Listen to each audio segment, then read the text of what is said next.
Study 146. MoMA hosts chess for Duchamp. The museum absorbs its own disruptor from the Objects of Affection collection, on the man who abandoned art for a game that cannot be sold, and the museum that has learned to sell the abandonment. In the summer of 2026, the Museum of Modern Art mounted the first United States retrospective of Marcel Duchamp since 1973, some 300 works spanning 6 decades of the century's most corrosive career, and alongside it, announced that it would host chess matches in his honor. The gesture is elegant, well-meant and almost perfectly self-cancelling. For the single most legible fact about Duchamp is that he walked away from the art world to play chess precisely because chess could not be turned into what MoMA is now turning it into. A program, an attraction, an event with a wall label. To honor that refusal with a staged version of the very thing refused is not a tribute. It is a demonstration of how completely an institution can metabolize its own critic. The trade coverage will call this a curatorial homage. We will call it what it structurally is, the absorption and neutralisation of a radical anti-commodity gesture to generate institutional spectacle.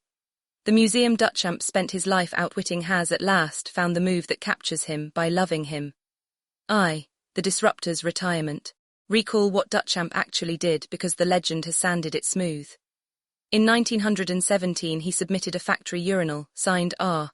Mutt, to an exhibition that had promised to accept anything, and when it was refused, the refusal became the artwork.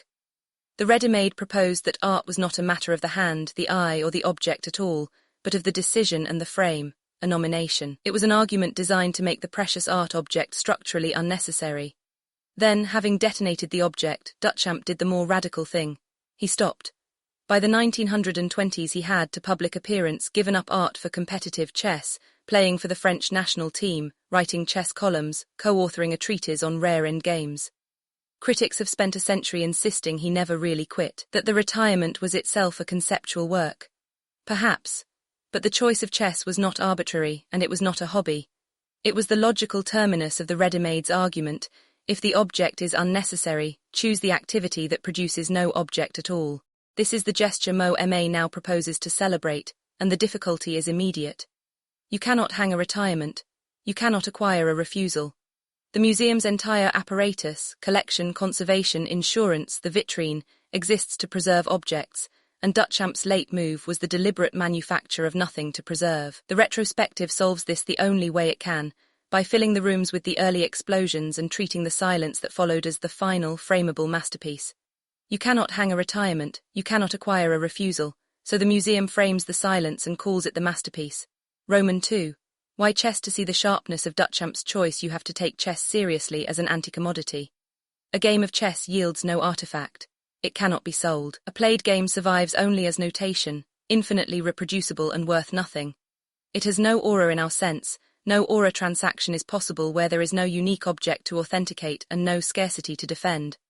Two players sit down, think, and produce a structure of pure position that evaporates when the pieces are reset. Chess is the readymade's utopia, all conceptual depth, zero material residue, nothing for a market to grip. I have come to the personal conclusion, Duchamp said, that while all artists are not chess players, all chess players are artists. The remark is usually quoted as charm. Read it as strategy and it is a demolition. Art, he implies, has been reduced to a subset of a purer game, one that never mistook its beauty for a saleable thing. Where the art market converts thought into an object and the object into a price, chess holds thought in suspension and lets it disperse. It is the exact inverse of speculative velocity, a practice engineered so that nothing can accelerate because nothing changes hands. So when Duchamp chose the board over the canvas, he was not indulging an eccentric passion. He was completing a critique, moving from the object that shouldn't be precious, the ready-made, to the practice that cannot be owned, the game. It is the most thorough anti-commodity commitment in the history of modern art, and it is the thing a museum is least equipped to honor, because a museum is a machine for making things ownable. Roman 3. The strategist who played both sides. Honesty requires a complication, and it is the most interesting part of the case. Duchamp was no ascetic purist who fled the art world in disgust. He was a strategist who never stopped playing it. In 1966, 2 years before his death, he staged Homage, a Caesar chess-themed benefit at the Cordia and Ekstrom Gallery in New York, for which he produced 30 ready-made chess sets, sold to raise more than $32,000 for the American Chess Foundation. He played a match at the opening. Salvador Dali was among the players, Andy Warhol arranged for the Velvet Underground to supply the noise. It was a gallery event, a fundraiser, a spectacle, everything one might accuse MoMA of staging now. This matters because it denies us the easy story of a pure gesture betrayed by a crass institution. Duchamp himself fused chess, commerce, celebrity, and performance. The museum's 2026 event has a genuine ancestor in the artist's own hand. But the ancestry also exposes the difference, and the difference is everything. Duchamp's spectacles were his moves, authored ironic, retaining the sting of the man who could sell you a ready-made chess, set while grinning at the fact that you'd bought one. He weaponized the institution's tools against its pretensions. The museum, honoring him, inherits the tools and discards the weapon. He had, after all, spent decades in disguise, inventing the alter ego Rose C'est la vie, signing works as her, sitting for Man Ray in her costume, turning even his own identity into a ready-made to be reassigned. Duchamp treated the whole apparatus of authorship, authenticity, and celebrity as a board to be played, calmly, several moves ahead. The chess metaphor was never only about the game on the table. It was his stance toward the art world entire, a man who found the institution's certainties easy to checkmate. The quiet tragedy the retrospective cannot admit is that the institution has, at last, learned his openings.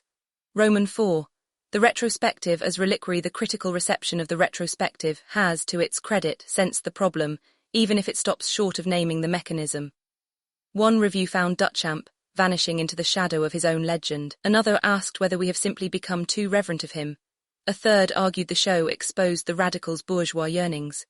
The consensus, arrived at independently, is that MoMA has produced a monument so admiring that it embalms its subject. The disruptor has been canonized into harmlessness. This is the deeper function of the reliquary.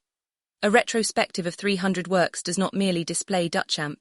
It settles him, fixes a provisional, self-contradicting, permanently mobile figure into a stable heritage asset, a hollowed object at the scale of a whole career. The man who insisted the artwork was a nomination becomes himself the nominated masterpiece. MoMA points at Duchamp and says this is art performing on his corpse, the exact operation he spent his life ridiculing. The frame he exposed as arbitrary is now bolted around him. The proof runs deeper than a single show. Consider the afterlife of the urinal itself. The object Duchamp chose because it was worthless, mass-produced, and beneath aesthetic notice is today among the most valorized gestures in all of art history. Its authorized replicas held in the great collections, insured, conserved, and when one reaches the market, sold for sums that would have stunned the original manufacturer. The market did not reject the ready-made. It waited, and then it priced it. The anti-object became the ultimate object. The joke about value became a store of value.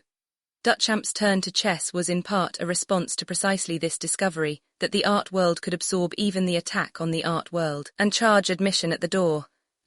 Institutional necrophagy. Which brings us to the chess matches, and to the precise name for what they enact. To stage chess, the worthless, unownable, market-proof game, as a museum event is to perform institutional necrophagy, the institution feeding on the radical gesture, converting an act of refusal into a source of attendance. The free game becomes a scheduled attraction. The activity Duchamp chose because it generated nothing to sell is enlisted, at last, to sell something, tickets, membership, the museum's own reputation for daring. The anti-commodity is re-commodified by the simple act of framing it. We have watched this operation elsewhere on other bodies. The museum that absorbs and neutralizes the very heritage it claims to steward, the market that converts the critical gesture into speculative velocity the moment it becomes collectible. Duchamp is only the most exquisite case, because he built his life's work specifically to be uncapturable, and the institution has captured it anyway, not by force but by embrace. There is no defense against being honored. That is the elegance of the move and its violence. There is no defense against being honored. It is how the institution captures what it could never buy. Notice, too, what the enclosure costs the game. Chess in a public park, the version Duchamp actually loved, the pastime of pensioners and hustlers and children, is free, ungated, and nobody's property. Move it into the museum and it acquires an admission price, a schedule, a rope line, a brand. The most democratic of activities is made, briefly, exclusive. The game that belonged to everyone is lent the aura of the institution that borrowed it. This is the small, exact inversion at the heart of the homage. Duchamp went to chess to escape the enclosure of value, and the museum has chosen to honor him by enclosing the chess. The sting removed. The distinction the whole study turns on is between a gesture that retains its critique and one from which the critique has been extracted. Duchamp's chess was a spectacle of dissent. It, staged the game precisely to needle the art world's assumption that value must reside in a saleable object. MoMA's chess is a spectacle with the descent removed. The same board, the same pieces, the same performance, drained of the danger that made the original mean anything. It is descent reissued as amenity. You can measure the extraction by comfort. Duchamp's gestures made the art world uneasy. They implied that its central premise was a con. A museum chess program implies nothing of the sort. It is warm, participatory, photogenic, and entirely safe for the institution that hosts it. Nobody leaves a MoMA chess match doubting whether the museum should exist. That comfort is the tell. A homage that costs the institution nothing, that threatens none of its premises, that converts a career-long attack into a pleasant afternoon, has not honored the artist. It has digested him and reported the meal as tribute. Romans 7. What honoring Duchamp would require none of this is an argument against exhibiting Duchamp, or against chess, or against public programming. Access to the work is a genuine good, and the retrospective will introduce him to people who will be permanently altered by the encounter. The critique is narrower and harder. That to honor Duchamp as opposed to merely displaying him, the institution would have to preserve the one thing its format is built to remove, which is the sting. What would that look like? A homage faithful to Duchamp would be uncomfortable. It would implicate MoMA in the very market logic Duchamp attacked. It would let the chess matches ask, on the wall, whether the museum staging them is the institution he was trying to escape. It would refuse to resolve him into a hero and leave him, as he left himself, an open question that indicts the room. A custodian's contract with a figure like Duchamp is not a duty to celebrate him but a duty to keep him dangerous, to conserve the critique as carefully as the objects. The measure of a true homage is whether the honored artist could still embarrass the host. By that measure, a chess match in the atrium is not a move Duchamp would have respected.